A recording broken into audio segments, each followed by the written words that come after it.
puso ng dalawang bansa na kumilala sa kanilang ginawa. Veteranong lumaban sa digmaan, ang ospital na ito sa kanila ay laan.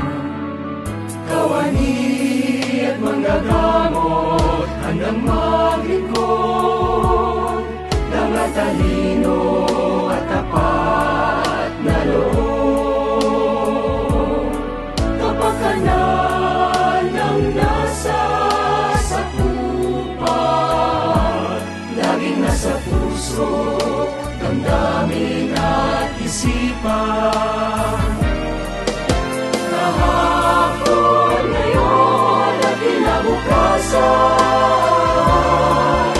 hindi mag-ibinat sa sinuman. Tapat na paglilingkod sa bayan, ang gabay nito ngayon